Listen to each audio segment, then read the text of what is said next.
G'day everyone. So recently JGOD uploaded a video about the 5 meta loadouts that you can use for Warzone 2. So in this video I'm going to go through those 5 meta loadouts and we're going to have a look at those with the Taylordrift Scottish Tryhard script. You can use the Scottish Tryhard 5.0, the one that I'm going to be using. You can also use the Tryhard Retribution, as the same anti-recoil, the same aim assist stuff that we're going to be looking at is in both of those scripts. So the main point of this video is just going to be how to work out, the anti-recoil for it, and then sort of show you that you don't really need to be adjusting the anti-recoil too much for all these different weapons. You can sort of run one anti-recoil value that'll work well for a lot of weapons. Not going to be absolutely perfect, but it is going to work quite well for a lot of weapons, and that's what I'm going to show you. So hopefully as we go through these weapons today, I'll be able to keep it to one profile, which means I won't have to use a primary and secondary profile on the script. It'll just be one anti-recoil value for the primary and secondary weapon. But if there is a loadout where the primary and the secondary, the recoil of the weapons are completely different, where one's a lot higher, one's a lot lower, and running one profile just doesn't really work that well, I will change it to 2, and I'll show you how to work it out like that anyway. So if you want to download this script, you can get it from the Taylordrift Discord. There'll also be a direct link to download the script in the description of this video, and a link to the Taylordrift Discord will be there as well. Now that that's all out of the way, let's jump into it. Alright, so the first loadout's going to be the Kastov 762 and the Chimera. I'll put some stuff on the screen now so you can see the attachments for both of these. You can see the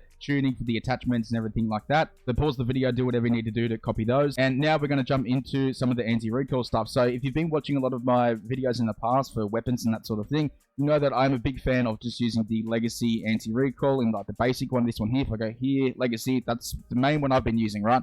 However, I've been more fond of using this one here for the last maybe month or so, the Polar V2. It works out quite well for a lot of weapons. I've been pretty much leaving it on just one value, and it's been working out well for a lot of weapons. I do need to change it sometimes, but again, it does work out well for a lot of weapons, and I'm fine with that. So what I'm going to do for this video is use the Polar V2 options. You can't copy the exact values that I end up using and expect that to be the exact same for you, but you can use this process that I use with Polar anti-recoil, and if you do that, you'll be able to beam just like I am in these videos. It's the same script, it's still all on the controller input, so it's the same stuff. So let's get into it. Now for the Polar V2, I'll just use the legacy option. If you want to use rumble, you can, and what you need to do is just slowly increase your vertical value until you find a bit of a sweet spot. Now I've found personally for me, for most weapons, somewhere between 9 and 12 is great on the vertical value. Now, I was talking to some of the admins in the Discord the other day, and some of them for Polar, because some of them are on console, some of them use different settings. Some of their weapons with the Polar stuff, they're up around a bit closer to 20. So this is why I can't give you an exact value of, put this in and it will be a beam for everything, because everybody's values is going to be a little bit different. For me, like I said, 9 to 12 has been great. For you, it might be somewhere from, 15 to 18, somewhere around there. That works out quite well. You're just going to have to, like I said, turn up this vertical value until you find that sweet spot. The next one over, we're going to ignore horizontal, don't worry about it. So we've got boost time. Now I've been using 1800. This is probably one thing that you probably can copy of mine. If you want to use it, you can. Around 1500, 1800 seems to work well for a lot of weapons. Dead zone, I've got that on 10. So this is for the minimum dead zone in the game. You need to match it. So in my game settings, left stick minimum dead zone, right stick minimum dead zone. You can see both of mine are on 0.10. So in the script, right, I have it on, as I showed before, on 10. So if yours is on 0.05 in the game settings there, you put yours in here, the dead zone part, on 5. Alright, but mine's on 10, so it matches the in-game settings. Alright, now let's get into some of these here. I've got some bots in here, as you've just seen, and I've also got the health turned up to 300, so it's similar to having, full plates in Warzone. So this is just, if I give you an example, right, without the anti-recoil, so I'll leave that on, but I'll turn this down to a number that's not going to be enough. Alright, I'll just leave it on 3. That'll do. If I can find a little bot here somewhere, give you an example, you'll see that when I shoot, it's most likely going to kick up a little bit. I don't have the anti-recoil set absolutely perfect. Here we go. See that? See how it's kicking up?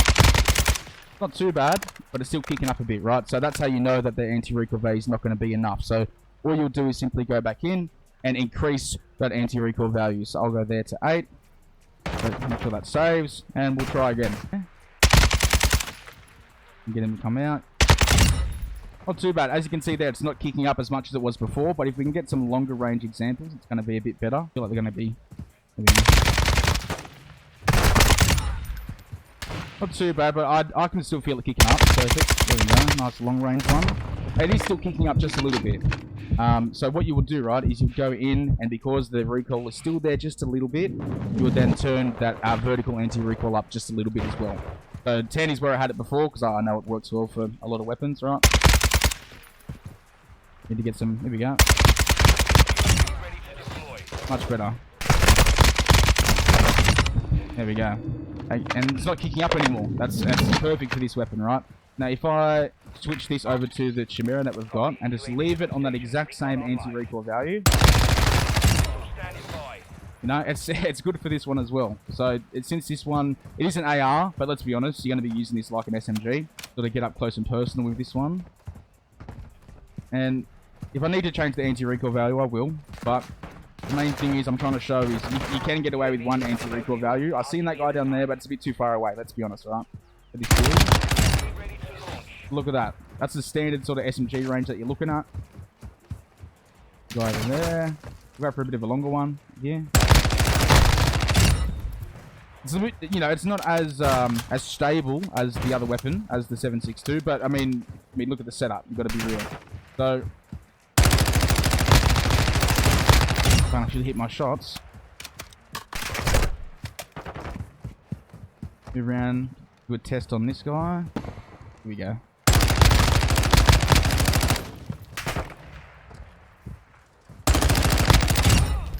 So what I'm noticing is like this thing, it sort of does kick up just the tiniest little bit, like near the start, but then it's fairly stable after that. So this is where you have the choice of either just, you know, just who cares, just deal with it, which is what I would do. Or another option, right, is you could go back to your anti-recoil and simply, not advanced polar, and just turn it up by 1, alright? So we turn this one up by 1. Go back to our assault rifle here, test it on this one. It's still good, right? That's still fine. It didn't pull up, it didn't really pull down while the guy was alive, okay? So that's still good for this. Just have another little test on one more. See, look at that. That's still fine for the assault rifle, right? Let's go test this one now. See if it gets that little bit better. There we go. Got that initial kick under control. So we'll get another little test in. Oh, we did. Oh, no. Much better. Alright. Now we'll move on to another loadout. Right, so the next loadout we're going to look at is this one. I think it's the TAC V, I think. Let me have a quick look. Yeah, TAC V and the Vaznev. So I'll make sure on the screen again you'll have the attachments, the tuning and everything for them. You can also go and watch JGOD's video. He shows them and goes through some explanations for it too. So it's pretty good to go and watch that. Now this is the same anti-recoil as before. We've got the Polar V2, which is still on 11. Alright, 1800 for the time is what I'm using. Let's go and see what this is like. Where the there we go. That's pretty nice. I want a longer distance one though, you know, because medium can feel good, but you want a longer distance example to see just what. Oh, okay. There we go. This one's feeling pretty stable in that same anti-recoil value, right? So this is the main thing I'm trying to show here. Is you don't really need to sit there and change it a million times. See, that's it's still a beam. Right, one more long range example. Copy. UAV is on station. Recon online. Okay, there we go. All right, so at a longer distance, a much longer distance, it is still kicking up a bit. It's that's not too bad. Where'd that sniper go? Over here. Oh, oh, okay. Alright, so it's not too bad, but as you've seen, when I was shooting at that sniper at a pretty long distance, it did kick up a little bit, so... Alright, so with this one, the TAC V, whatever it was, what I'm going to do is, for the anti-recoil, is I would turn this one up, maybe to 12. I'll turn it up by 1, just by 1, and see what that does. Not too bad, need a longer distance. Okay, that's feeling better. Ooh. That's better. Okay, just a simple change. It's just that. Now let's go see what it's like for the Vaznev. This might be too strong for the Vaznev. I might need to do a second profile, but we'll see. We'll see. Have a look. that felt fine. I wasn't fighting it. I didn't feel like it was pulling down, and I was fighting it to pull it back up. That just felt really stable. We'll try again.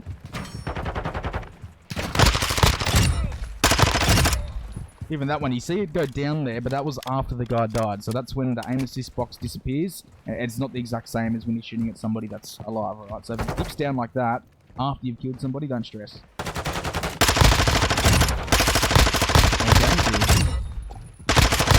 Oh. Alright. Yeah, that's really good. That's actually really good. Alright. So I think we can change the loadouts now, move on to the next one. So the next one's going to be the sniper, which we're obviously not going to have to worry about anti-recoil stuff. We've got the 74U. So I've got that equipped, but I just need to commit spaghetti real quick. So let's do it with this. I'll just leave it where it is and see if we need to adjust. Let's go. Beam. Oop. Pretty decent. Not fighting it. And what I mean by that is I'm not, I'm not fighting to pull the recoil down. I'm not fighting to, anti-recoil's too strong and I'm pushing it back up. It feels good. So, some more examples. This is more of a sniper support build, so I want to try and get some longer-ish examples. That's it. That's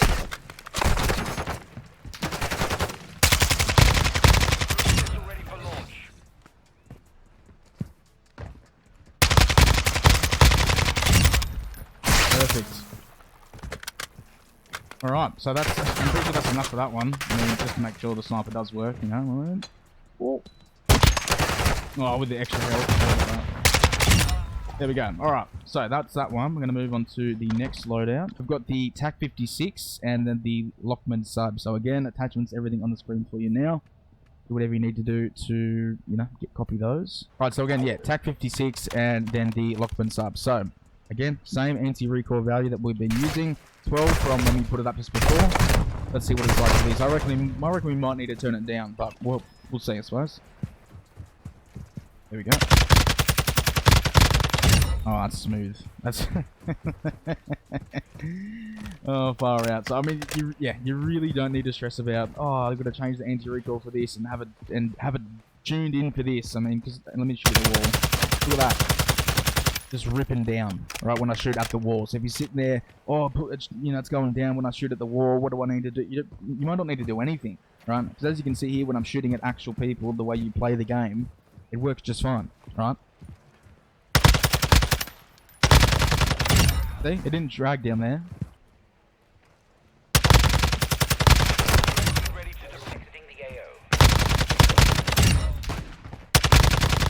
Ah, yeah, see, look at that. Again, it went down, but that's only after the guy died, so it doesn't matter. So moving on to the SMG, so the Lockman sub for this one. Gonna leave it where it is. Keep going. That felt good.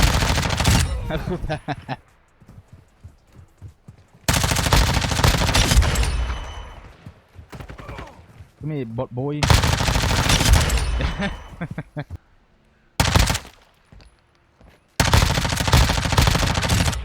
Perfect, you know what I mean? And that's, again, and I'll keep saying it, but I'm not pulling the sneaky on you. That's still the same. That's on 12 from when we turned it up before. It works for a lot of weapons. That's why I float between, like I said, about 9 to 12 for a lot of the weapons. I don't change it mid-game.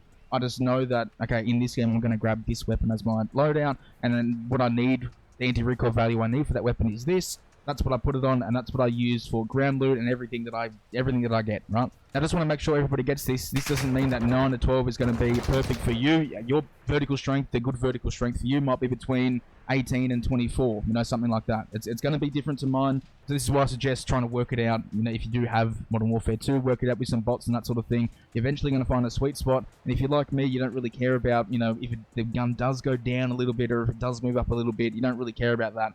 This is perfect for you. You can just run one profile, one anti-recoil value, and it's going to work for a lot of weapons. Now, the last one is we've got the Rpk and the Phoenix. So I suppose the meta builds, not the main meta class. So we'll select that one. Attachments and everything would have been on the screen for you. Alright, so this one, Rpk and Phoenix. So, with these builds, I'll even do it with both these two, right? The difference. Oh, perfect. Oh. Jeez, that was pretty good. Oh,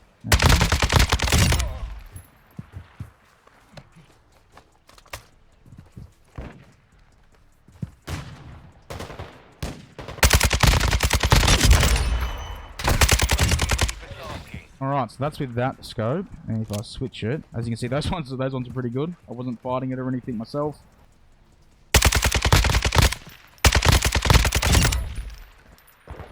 Alright, even with this one it's feeling good, and that's without even changing it, so keep going. Ooh.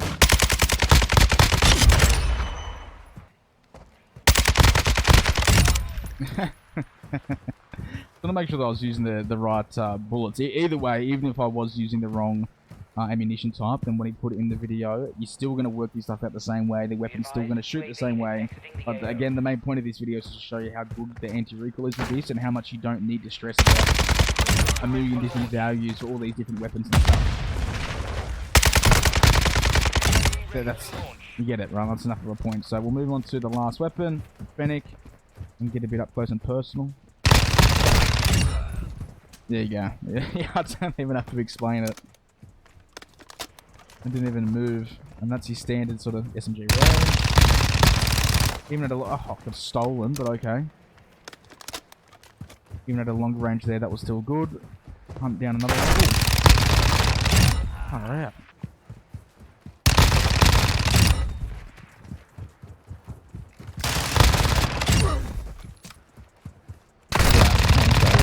Window far out, and that's perfect. All right, so that's pretty much it. Again, it went down there, but that's after the guy died, so it's no aim assist there. It doesn't really matter. It's like, you know, the wall kind of stable and then starts going down, but you don't play the game shooting at walls like that. You shoot at people just like that. So probably do about one more, and that's everything really. Perfect. Alright, that's it. That's it. That's all the loadouts, that's all the weapons, and just, again, anti-recoil. Go to this one, polar. So, right, so we did start on a lower one, we adjusted it, and end up still working fine for all these other weapons. I think you get the point I'm trying to get across here. And there we go, so that's everything I needed to go through for the video. I'll just quickly show the aim assist that I was using during that entire thing there. It's pretty much what I use for Warzone as well. It's either the Wayno 1 preset, but for a lot of the time I have been just sticking to the Kirin AA left stick only, rotational size 20 and speed of 40, and boosters turned off. That's it. That's all I've been using for aim assist stuff. And that's also everything I needed to go through for the video. Just showing you it's completely possible for you to work out an anti-recoil value that is going to work for several weapons. You're not exactly sure what you're changing with the vertical strength, the horizontal strength, the boost time, that sort of thing, the dead zone. If you're not exactly sure what's going on, I have made a video in the past explaining what polar anti-recoil is and legacy anti-recoil and how that works. I'll leave a link to that in the description as well. But for now, that's everything. If you have any questions, ask them in the comments. Cheers for watching, and I'll see you next time.